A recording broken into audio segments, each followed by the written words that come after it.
जय हिंद साथियों। बिहार दरोगा का सेट हम 3 लेकर के आए हैं। सेट 1 और 2 आपके पास चला गया है। जनरल साइंस का ये सेट हम करा रहे प्रैक्टिस, और बिल्कुल जो एग्ज़ाम में पूछने की संभावनाएं हैं या पूछी जा चुकी है उसी पे आधारित है। समय मिले तो आप ज़रूर इसको लगा लीजिएगा, क्योंकि एग्ज़ाम अब सामने करीब है। आपका 17 को एग्ज़ाम है, हम 16 तक आप तक वीडियो पहुंचाते रहेंगे। ठीक है, तो भगवान से प्रार्थना है कि आपका एग्ज़ाम अच्छा जाए, और कुछ अगर उसमें रह गया, कुछ चूक अगर साइंस में अगर आपका मतलब तैयारी वगैरह नहीं हो पाया है, तो हम आप तक वीडियो पहुंचा रहे हैं, उसको देख लीजिएगा। मुमकिन है कि आपको फ़ायदा ही पहुंचाएगा। चलिए हम लोग आते हैं सेट पे, प्रयास करते हैं। क्या सेट है? सबसे पहले क्वेश्चन हमेशा ये प्रयास करिएगा कि जो आसान लगे सबसे पहले उसी को बनाइएगा। और साइंस जब बनाने जाइएगा तो साइंस का पहले टर्म समझिएगा, टर्म क्या कह रहा है, साइंस कह क्या रहा है। ठीक है ना? चलिए, अब आपके स्क्रीन पे जो है प्रश्न, पहला प्रश्न है। क्या प्रश्न है?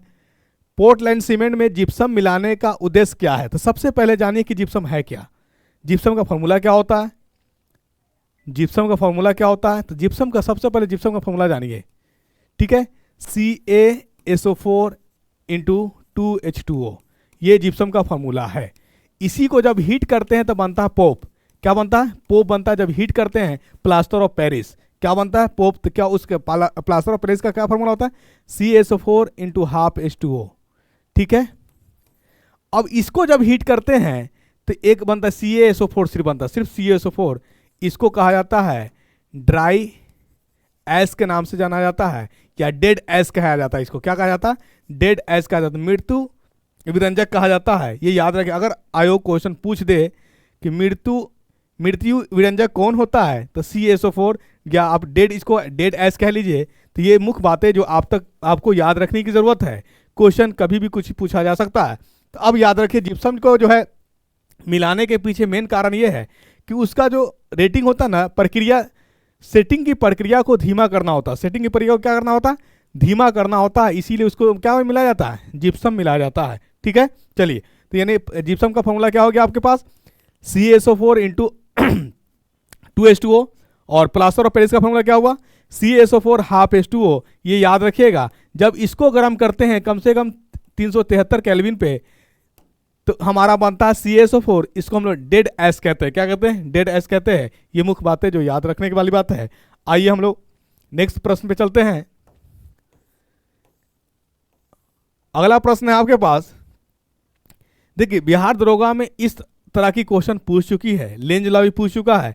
किरचॉफ्स लॉ मुमकिन है कि पूछ दे, ये संभावनाएं बन रही है। ठीक है, चलिए, किरचॉफ्स लॉ, किरचॉफ्स कानून का जो उपयोग करके भी दर्शाया जा सकता है। किसको? तो ये याद रखिएगा, किरचॉफ्स के नियम को, यानी किरचॉफ्स लॉ को फॉलो करके मैक्सवेल के समीकरण को दर्शाया जा सकता है। किसका? मैक्सवेल के समीकरण को सिर्फ आपसे पूछा जाएगा एप्लीकेशन। मैक्सवेल समीकरण होता क्या, ये नहीं पूछा जाएगा। यानी किरचॉफ्स लॉ के नियम से और किसको दर्शाया जा सकता है? तो किरचॉफ्स के नियम से मैक्सवेल को दर्शाया जा सकता है। और ये याद रखिएगा, किरचॉफ्स का जो नियम है ये धारा और वोल्ट दोनों के लिए है। धारा और वोल्ट दोनों के लिए है। यानी एक लूप में धारा कितनी प्रवाह हो रही है, धारा कितनी प्रवाह हो रही है, और विभव में, वोल्ट को हम लोग हिंदी में कहते हैं विभव, विभव में कितना अंतर आया है, इसी को दर्शाता कौन है? किरचॉफ्स लॉ दर्शाता है। मुख्य बातें किरचॉफ्स के बारे में याद रखिएगा। एक इंपॉर्टेंट और बात याद रखिएगा कि किरचॉफ्स में जो है आवेश कंजर्व रहता है। क्या रहता है? आवेश कंजर्व रहता है। Conservation of charge Kirchhoff's law के नियम से फॉलो होता है। दूसरी बात, ये धारा और विभव के भी बारे में बताता है। धारा प्रवाह जो हो रही है उसके अंतर्गत वोल्ट में कितना फ्लैक्चुएट हुआ है, घट बढ़ा है, इसी को दर्शाता कौन? किरचॉफ्स लॉ दर्शाता है। तो यानी किरचॉफ्स लॉ के 3 बातें याद रखिएगा। कौन कौन? यानी किरचॉफ्स लॉ से क्या कंजर्व रहता है? तो आवेश कंजर्व रहता है। किरचॉफ्स लॉ से धारा और वोल्ट के बारे में बताया जाता है। तीसरी बात है, किरचॉफ्स लॉ के जो एक्सप्रेस किया जा सकता है मैक्सवेल के समीकरण से। और दूसरी बात अगर कह दिया जाए कि किरचॉफ्स के करंट लॉ से, किरचॉफ्स के करंट लॉ से, तो ओम्स लॉ प्रूफ होता है। क्या होता है? Ohm's law. यह याद रखिए। और ओम्स लॉ मुख्य बातें याद रखने वाली है। ओम्स लॉ जो होता है V = IR होता है, जहां V क्या? V है वोल्ट विभव, और I क्या? धारा, R क्या? प्रतिरोध है। ठीक है, वोल्ट का SI मात्रक, वोल्ट का SI मात्रक जो होता है, यानी विभव का SI मात्रक, विभव का SI मात्रक वोल्ट होता है। हमने वोल्ट बुला दिया है, सॉरी इसके लिए। विभव का SI मात्रक होता है वोल्ट होता है। ठीक है, धारा का ऐसा मात्रक जो होता है, धारा का ऐसा मात्रक एम्पियर होता है। प्रतिरोध का ऐसा मात्रक जिसको हम लोग आर से रिप्रेजेंट करते हैं, प्रतिरोध का ऐसा मात्रक जो होता है ओम होता है। क्या होता है? ओम होता है। ये मुख्य बात याद रखने वाली है। और चार्ज की बात कर लीजिए, आवेश का ऐसा मात्रक जो होता है, आवेश का ऐसा मात्रक होता है कूलॉम। यानी इस आधारित पे आपका क्वेश्चन आए तो छूटना नहीं चाहिए। हमारा प्रथम प्रयास यही रहता है कि जब आप वीडियो देख रहे हैं, वीडियो पे टाइम दे रहे हैं, तो हम एक एक चीज़ को कुरेद करके बता दें कि उससे संभावित जो भी क्वेश्चन बनने की संभावनाएं हैं वो आप आसानी से डील कर ले जाए और आसानी से मार्क चुरा ले आए। ठीक है, चलिए अगला प्रश्न, यानी इसका आंसर तो आ गया आपके पास। अगला प्रश्न पे हम लोग आते हैं। अगला प्रश्न क्या है? अगला प्रश्न आपके सामने, अगला प्रश्न क्या कर रहा है? निम्नलिखित में से किस नियम का प्रयोग कर किरचॉफ वर्तमान नियम के साथ किया जा सकता है? यानी करंट लॉ कह दिया, क्या वर्तमान, यानी इसको ट्रांसलेट किया गया तो यानी एग्जैक्ट जो कह रहा है वो नहीं है, इसके लिए हम इंग्लिश में क्वेश्चन पढ़ रहे हैं। Which of the following law is use with Kirchhoff's current law? हमने अभी बताया किरचॉफ्स के बारे में, याद रखिएगा कि किरचॉफ्स लॉ से वोल्ट का भी ये किया गया और धारा का भी पढ़ा गया। दूसरी बात, किरचॉफ्स के नियम से चार्ज को कंजर्व रखा गया। तीसरी बात, किरचॉफ के नियम से मैक्सवेल का समीकरण लिखा जा सकता है। चौथी बात कि किरचॉफ्स करंट लॉ जो होता है ओम्स लॉ को फॉलो करता है। किसको फॉलो करता है? Ohm's law. और ओम्स लॉ में से मैंने बताया कि ओम्स लॉ क्या होता है? V equal to I R, जहां आर क्या है? प्रतिरोध है। आर क्या है? एक और मैं बात बता दूं, एक मटेरियल की डिपेंडेंसी पे प्रतिरोध का फॉर्मूला हो जाता है, आर बराबर होता है रो एल बाई ए, जहां प्रतिरोध डिपेंड करेगा किस, लेंथ पे भी करेगा, एरिया पे भी करेगा और साथ साथ ताप पे भी करता है, टेम्परेचर पे क्या करता है, ताप पे भी निर्भर करता है। यहीं से इसको बोला जाता है प्रतिरोधकता। ये जो रो है ना, ये रो प्रतिरोधकता बोला जाता है। इसको क्या बोला जाता है? प्रतिरोधकता, रेजिस्टिविटी, प्रतिरोधकता, रेजिस्टिविटी, ये याद रखिएगा। तो ये हमारा, इसका अगर फॉर्मूला निकालिएगा तो क्या हो जाएगा? रो बराबर हो जाएगा R into A by L. इसका मतलब ये भी क्या हो गया, ये भी हमारा क्या किया, एरिया पे डिपेंड किया और एल पे डिपेंड किया। यानी प्रतिरोधकता के बारे में पूछा जाएगा कि प्रतिरोधकता किस किस पे निर्भर करता है। तो ए जो है क्रॉस सेक्शनल एरिया कहा जाता है, पृष्ठीय क्षेत्रफल। क्रॉस सेक्शनल एरिया, यानी क्रॉस सेक्शनल एरिया का मतलब ये समझ लीजिए, जैसे ये बोर्ड है तो मैं ये जो पंच किया, क्या ये पूरे पार्ट को टच कर लिया? नहीं, इस पूरे पार्ट का कोई एक क्षेत्र है जिसको मैंने टच किया है, इसी को कहा जाता है क्रॉस सेक्शनल एरिया। आई बात समझ में? ठीक है, तो ये बात मुख्य बातें याद रखने वाली है। अब इसका यूनिट अगर आपसे पूछ दे कि रेजिस्टिविटी का यूनिट क्या होता है, तो आप जानते हैं कि प्रतिरोध का ऐसा मात्रा क्या होता है? ओम। लिख देता हूं। एरिया है, इस एरिया का ऐसा मात्रा क्या होगा? Metre square. नीचे है लेंथ, लेंथ का ऐसा मात्रा क्या होता है? मीटर। तो ये मीटर स्क्वायर से ये मीटर हमारा क्या हो जाएगा? कैंसिल आउट हो जाएगा। तो रेजिस्टिविटी का यूनिट बन करके हमारे पास आएगा ओम मीटर। क्या आएगा? ओम मीटर आएगा। ठीक है, ohm meter is the correct answer. तो हमारे पास यानी जो क्वेश्चन कह रहा है, क्वेश्चन के हिसाब से आंसर क्या हो जाएगा? विच of the following law is used with Kirchhoff's current law? इधर ओम्स के नियम को फॉलो करता है। आप देखते चले जाएंगे, सुनेंगे, आपका बहुत क्वेश्चन सॉल्व हो जाएगा आसानी पूर्वक। आइए अगला प्रश्न पे हम लोग आते हैं। अगला प्रश्न है, which of the following causative agents causes the disease kala azar? देखिए, कालाजार जो होने वाला है ये प्रोटोजोआ से होने वाला बीमारी है। किससे होने वाला है बीमारी? प्रोटोजोआ। प्रोटोजोआ कहते किसको है? प्रोटोजोआ जो है इंग्लिश में आता है प्रोटोजोआ। देखिए, प्रोटो का मतलब होता फर्स्ट टाइम, फर्स्ट टाइम जोआ का मतलब एनिमल, यानी पहली बार एनिमल देखा गया, उसके बारे में कुछ एग्जैक्ट बताया नहीं गया कि आखिर ये क्या इसका नाम क्या दिया जाए। यानी पहली बार जो एनिमल देखा गया उसी को बोला गया प्रोटोजोआ। और मैं आपको याद दिला दूं कि सबसे पहले मृत कोशिका देखी गई थी। और मृत कोशिका किस में देखा गया था? प्लांट के पार्ट्स में देखा गया था। किसने देखा था? रॉबर्ट हुक ने देखा था। लेकिन हाँ, क्या जो जीवित ऑर्गेनिजम्स है क्या उसमें कोशिका नहीं पाई जाती है? उसमें भी कोशिकाएं पाई जाती है। तो आपसे यह प्रश्न पूछा जा सकता है कि यह बताइए कि सबसे पहली बार जीवित कोशिका किसने देखा? तो सबसे पहली बार जीवित कोशिका एंटोनी वॉन लीवेनहुक ने देखा। एंटोनी वॉन लीवेनहुक ने देखा, ये याद रखिएगा। और इन्होंने ही कहाँ देखा? इसमें जो एनिमल में देखा, और पहली बार इन्होंने ही प्रोटोजोआ को देखा था। किसने देखा था? क्या देखा था?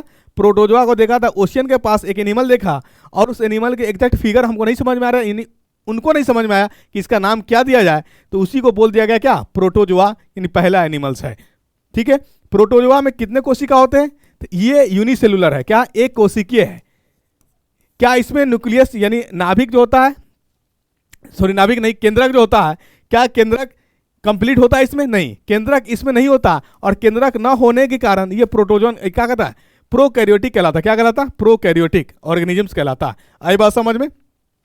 यानी कलाजर जो कैसा डिजीज है, प्रोटोजोआ से होने वाला डिजीज है। और खास अगर मान लिया कि इसमें अगर कह दे जैसे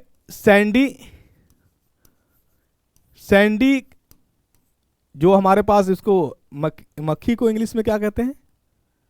सैंडी फ्लाई। हाँ, सैंडी फ्लाई।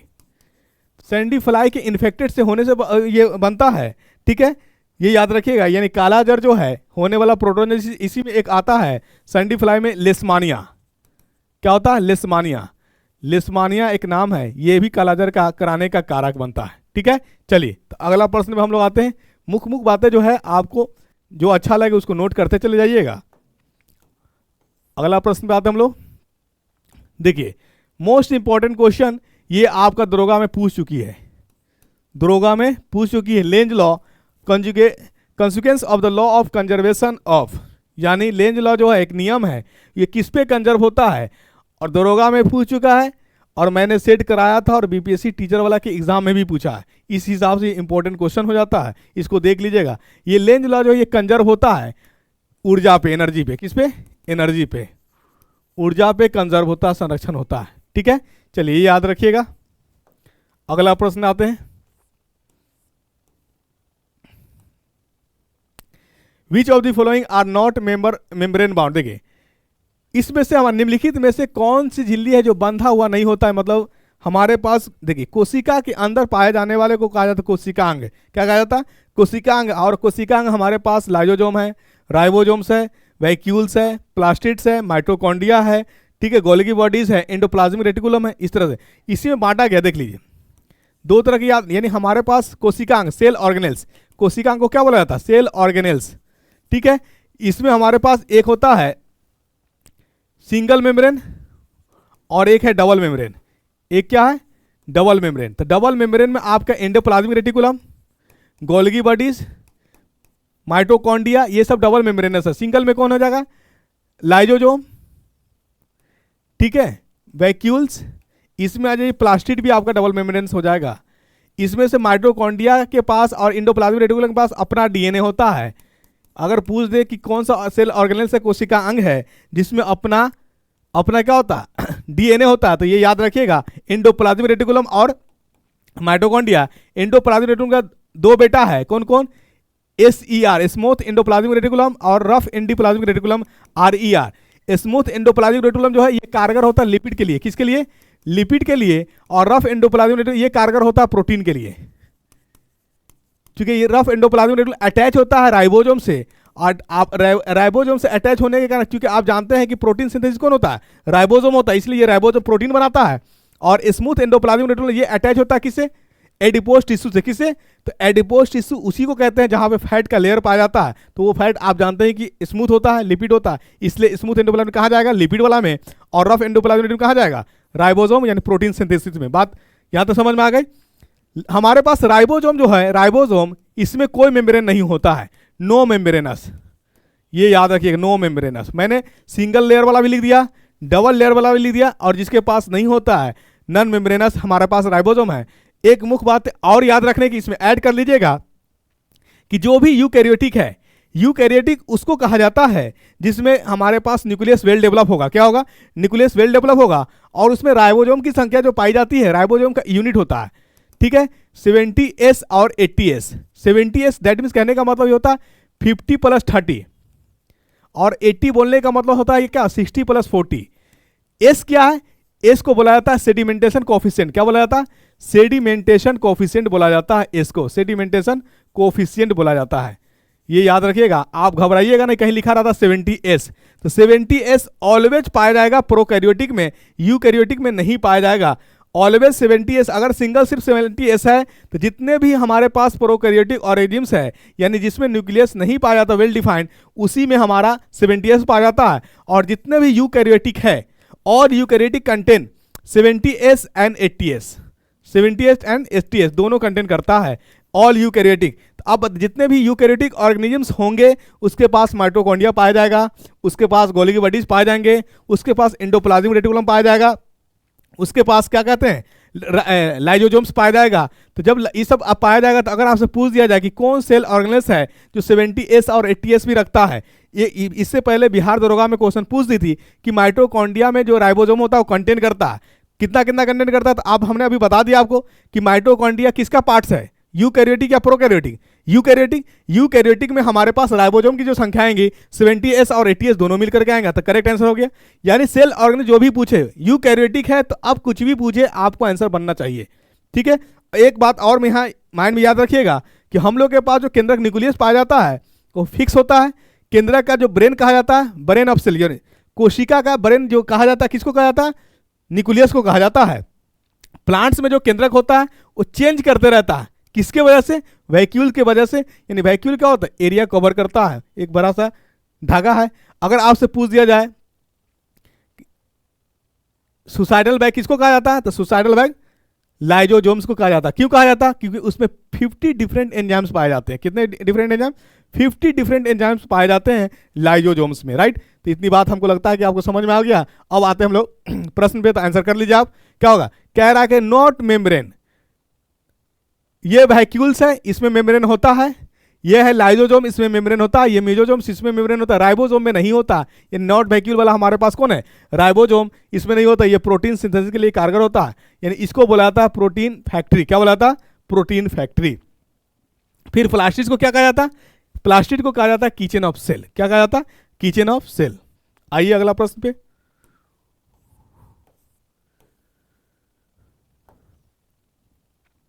नीले, हरे, बैंगनी और हरे प्रकाश संश्लेषण बैक्टीरिया के समावेशन निकाय है, ये कहा जाता है। यानी बैक्टीरिया जो भी होगा हमारा, ग्रीन हो हरा हो, ये इसको हम लोग कहते हैं गैस वैक्यूल्स। क्या कहते हैं, गैस वैक्यूल्स कहते हैं।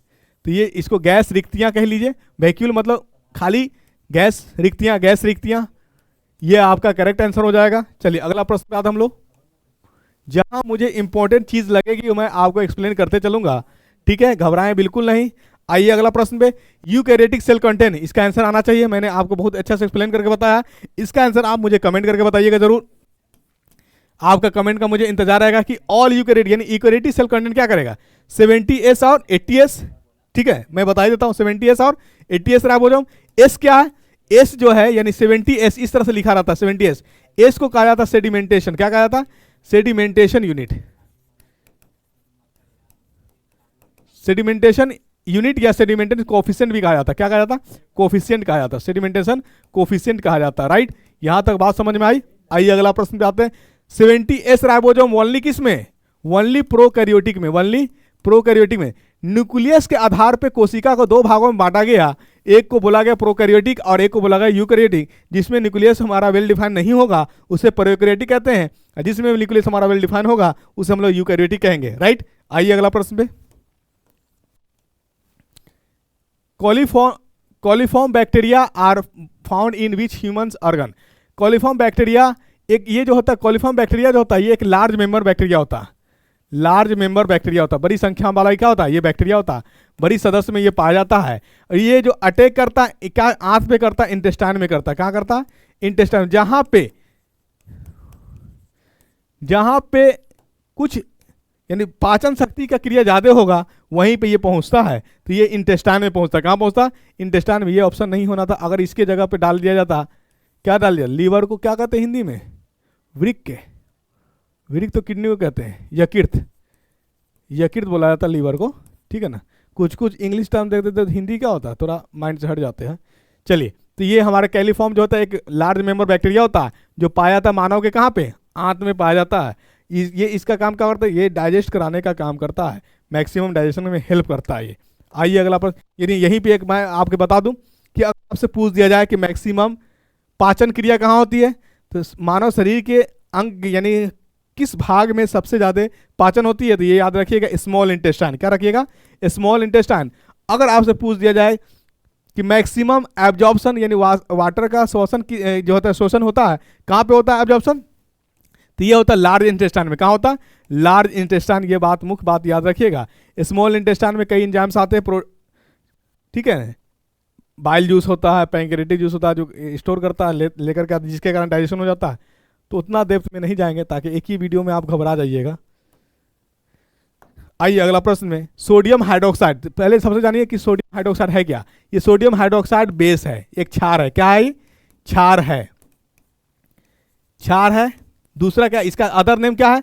तो अदर नेम है इसका कास्टिक सोडा। क्या नाम है इसका? कास्टिक सोडा नाम है। ठीक है, ये क्षार होने के कारण ये अचार में नहीं डाला जा सकता है, अचार में नहीं डाला जा सकता है। ठीक है, इसका यूज नहीं किया जा सकता है। इसका यूज साबुन बनाने में, इसका यूज समाचार पत्र बनाने में किया जा सकता है, लेकिन अचार में डालने में नहीं किया जा सकता है। जो सोडियम, इसके बारे में जो मुख्य बातें याद रखना था, क्या है? ये क्षार है, अच्छा क्षार यानी स्ट्रॉन्ग क्षार है, ये बहुत प्रबल मजबूत होता है। दूसरा क्या, इसका other name caustic soda, caustic soda इसका अदर नेम हो गया। और इसको अचार को सुरक्षित रखना में यूज नहीं किया जा सकता। ठीक है, चलिए अगला प्रश्न पे आते हैं हम लोग। अगला प्रश्न है आपके स्क्रीन पे,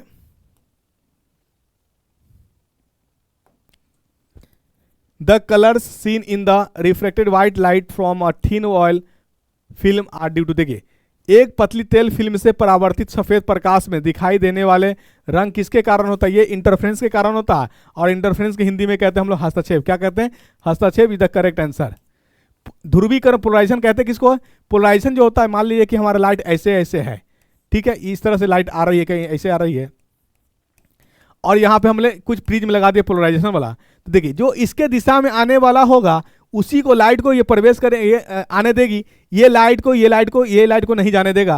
यानी जो इसके दिशा में पैरेलल आ रहा है सिर्फ वही लाइट को पास करेगा, बाकी अदर लाइट को ये पास नहीं करेगा। इसी को कहा जाता ध्रुवीकरण। क्या कहा जाता? ध्रुवीकरण। विवर्तन आप जानते हैं, डिफ्रैक्शन क्या कहते हैं?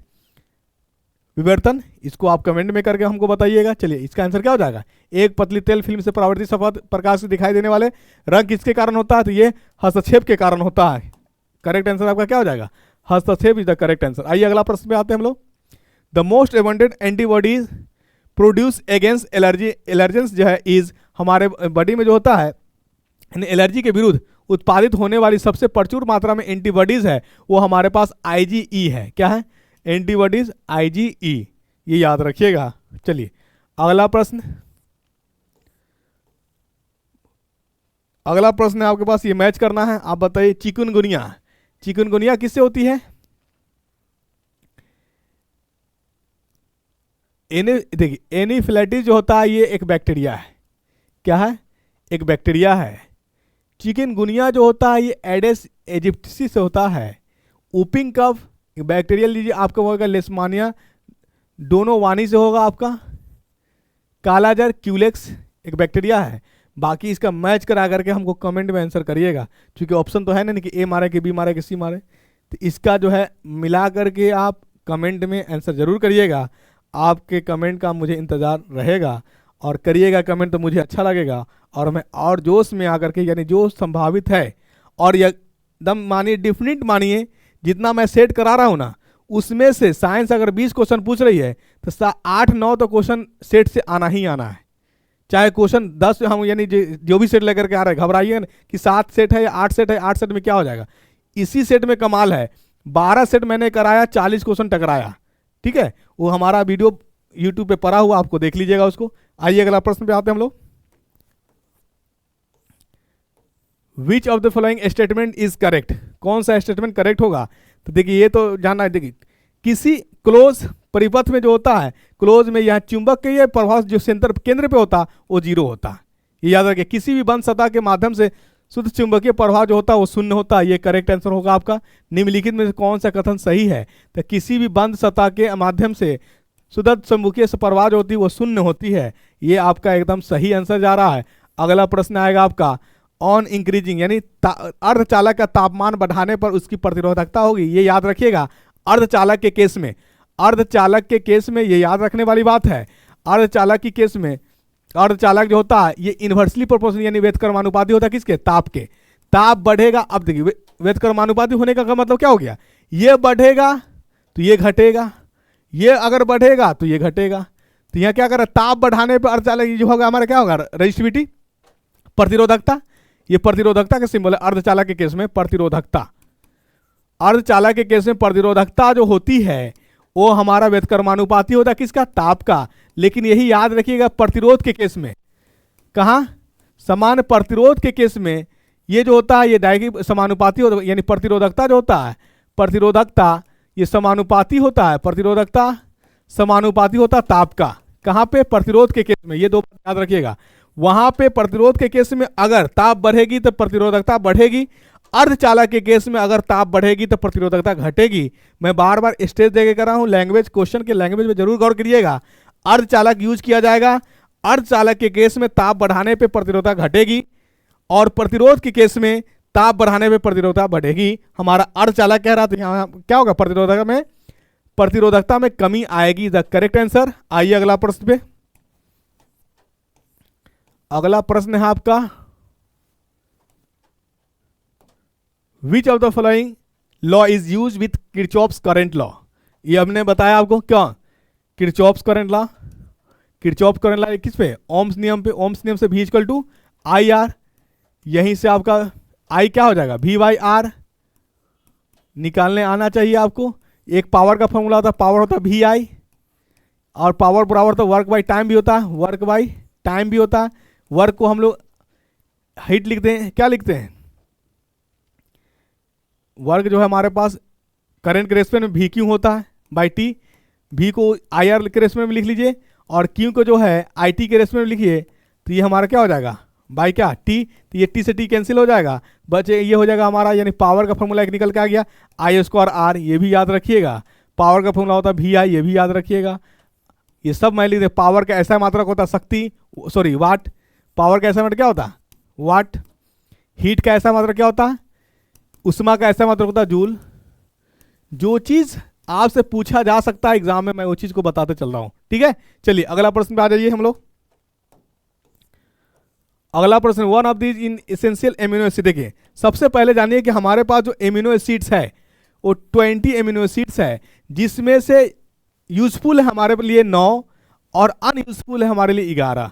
यानी आपसे पूछा जा सकता है कि टोटल एमिनो एसिड कितना, तो टोटल एमिनो अम्ल है हमारे शरीर के अंदर 20। यही एमिनो अम्ल प्रोटीन बनाता है, क्या करता है, प्रोटीन बनाता है, जिसमें से हमारे लिए क्या कहते हैं, आवश्यक कितने हैं, 9, अनावश्यक कितने हैं, 11। ये मुख्य बात याद रखिएगा। उसमें से 9 में से एक नाम आता ल्यूसिन का, ल्यूसिन। तो ल्यूसिन हमारा एक 9 में से जो कारक है, उस कार्यकारक है सेरिनिन, एलानिन, ये अनयूजफुल में जाता है। तो आपसे पूछ रहा है कि इनमें से एक आवश्यक एमिनो एसिड है कौन, leucine is the correct answer होगा आपका, ठीक है। Leucine is the correct answer. बस एक इसमें जो है एमिनो एसिड ही हमारा शरीर के अंदर प्रोटीन बनाता है, और प्रोटीन को बॉडी बिल्डिंग के नाम से जाना जाता है। और इसमें इसके प्रोटीन के लिए नाइट्रोजन इसेंशियल होता है। इसका फॉर्मूला होता है CH2ON, CH2ON, यानी नाइट्रोजन फिक्सेशन होता है, नाइट्रोजन इसको चाहिए ही चाहिए। इतना हमारा हो गया कार्बोहाइड्रेट CH2O। कार्बोहाइड्रेट के लिए नाइट्रोजन की कोई आवश्यकता नहीं है, नाइट्रोजन की कोई आवश्यकता नहीं है कार्बोहाइड्रेट के लिए। इधर करेक्ट आंसर आपका हो गया, ठीक है। चलिए आइए अगला प्रश्न पे। अगला प्रश्न है आपका, निम्नलिखित में कौन सा आनुवंशिक रूप से संशोधित फसल पौधा है। फसल पौधा आनुवंशिक, इसका मैंने रील्स में भी भेजा था आपको। ये हमारे पास क्या हो जाएगा, सुनहरा चावल, गोल्डन राइस, मॉडिफाइड करके बनाया गया है जेनेटिकली, ठीक है। गोल्डन राइस में क्या पाया जाता है, ये याद रखिएगा, विटामिन ए। विटामिन ए अगर इसकी कमी हो जाएगी, विटामिन ए की कमी हो जाएगी, तो कौन सा बीमारी हो जाएगा, हमारे शरीर के अंदर रेटिनॉल की कमी आ जाएगी। किसकी कमी आ जाएगी, रेटिन, यानी विटामिन ए का अदर नेम क्या है, रेटिनॉल भी है। इसका मतलब विटामिन ए की कमी हो रही है, रेटिनॉल की कमी होगी। रेटिनॉल की कमी होगी तो क्या कहते हैं उसको, नाइट ब्लाइंडनेस। नाइट ब्लाइंडनेस को हिंदी में क्या कहते हैं, रतौंधी, ठीक है। ये डिजीज हो सकती है, संभावनाएं हैं। तो ये मुख्य बातें हैं जो इसको याद रखने के लिए रखना आवश्यक है। बाकी कितना है बस सुन लीजिए, याद हो जाएगा। काम हमारा एग्जाम में क्वेश्चन बनने से मतलब है, कितनी बातों को याद रखा जाएगा। चलिए, निम्नलिखित में से किस लेंस का उपयोग करके मानव आंख में मायोपिया को ठीक किया जाता। मैंने एक ट्रिक बताया था, क्या बताया था, क्या ट्रिक बताया था, अनिल उदय। देखिए अनिल यानी अ फॉर अवतल, अ फॉर अवतल, नी फॉर निकट, यानी निकट दोष को दूर करने के लिए कौन सा लेंस लेंगे, ल फॉर लेंस से होगा, अवतल लेंस लेंगे। और मायोपिया का दूसरा नाम है निकट दृष्टि दोष, यानी नजदीक की वस्तु दिखे ना, दूर की वस्तु दिखे, इसी को हम लोग कहते हैं निकट दृष्टि दोष। और इसको दूर करने के लिए ये ट्रिक याद रखिएगा अनिल, अ फॉर अवतल, नी फॉर निकट, यानी निकट वाले को दूर जो समस्याएं हैं उसको दूर करने के लिए अवतल लेंस लेंगे।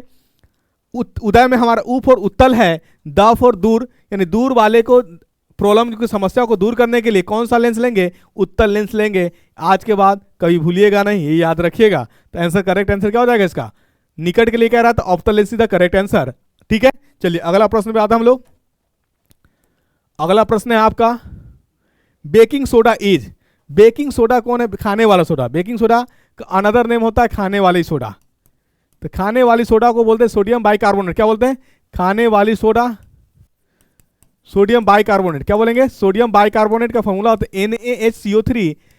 HCO3 को बोला जाता है बाइकार्बोनेट, HCO3 को क्या बोला जाता है, बाइकार्बोनेट बोला जाता है, बाइकार्बोनेट बोला जाता है। मार्बल का फॉर्मूला अगर आपसे पूछा जाए, मार्बल का फॉर्मूला, तो मार्बल का फॉर्मूला होता है CaCO3, CaCO3। अगर आपसे चूना का फॉर्मूला पूछा जाए, चूना का, तो चूना का भी फॉर्मूला क्या होता है, CaCO3। ये याद रखिएगा। जब CaCO3 टूटता है तो देता CaO + CO2, टूटने की घटना को कहा जाता है अपघटन। क्या कहा जाता है, अब डिकम्पोजिशन रिएक्शन। क्या कहा जाता है, डिकम्पोजिशन रिएक्शन। तो आपसे पूछा बेकिंग सोडा, एक आपका आंसर आ जाएगा, क्या आ जाएगा, NaCO3 द करेक्ट आंसर। तो जब बेकिंग सोडा आ गया तो यहाँ से वहीं से क्लियर कर लीजिए washing soda. Washing soda, washing soda का फॉर्मूला होता है Na2CO3, यानी sodium carbonate into 10H2O। Sodium, ये पूरा नाम क्या हो गया, sodium carbonate into Deka hydrate. ठीक है, डेका मतलब 10, हाइड्रेट मतलब पानी, 10 पानी, सोडियम कार्बोनेट का फॉर्मूला कॉमन याद रखिएगा। यहीं से आपका एक और चीज पूछा जा सकता है, क्या पूछा जा सकता है, टेबल सॉल्ट। टेबल सॉल्ट जो होता है किसको कहते हैं हम लोग, टेबल सॉल्ट कहते हैं NaCl को, NaCl को टेबल सॉल्ट बोलते हैं। अगर यहीं पे आपसे पूछा जाएगा विरंजक चूर्ण, क्या पूछा जाएगा, विरंजक चूर्ण, तो यहाँ पे याद रख लीजिए विरंजक चूर्ण। विरंजक चूर्ण का फॉर्मूला है, विरंजक चूर्ण का फॉर्मूला होता है CaOCl2। ये आपको मुख्य बातें याद रखें, क्योंकि एग्जाम में जनरली फार्मूला ही पूछा जाता है और बहुत बच्चे क्या करते हैं, इसी में गलती कर बैठते हैं। तो आई होप कि आज का जो सेट है वो आपके लिए बेनिफिशियल साबित हो। ठीक है, भगवान से ये प्रार्थना है कि आपके एग्जाम में सिलेक्शन भी हो जाए। तो पूरे वीडियो के आपके पास तो कई ऑप्शन है ना, स्पीड बढ़ा करके घटा करके जितना बार चाहे उतना बार देख सकते हैं। तो एक भी क्वेश्चन हमारा टारगेट है, भले आपका 20 क्वेश्चन दिखता जरूर है, लेकिन मुझे जहां लगता है कि यहां से क्वेश्चन पूछी जा सकती है तो वहां पे एक्सप्लेन, ड्रिफ्ट में एक्सप्लेन कर देते हैं और बिल्कुल आसानी पूर्वक, ताकि आपको समझ में आ जाए। तो आई होप कि ये लेक्चर आपको समझ में आया होगा। ये सेट आज का दरोगा का सेट 3 कंप्लीट होता है। फिर है जो हमने छोड़ दिया क्वेश्चन उसको कमेंट करके जरूर बताइएगा, कंप्लीट कीजिएगा, हमें आपका कमेंट का इंतजार रहेगा। ठीक है, जय हिंद साथियों।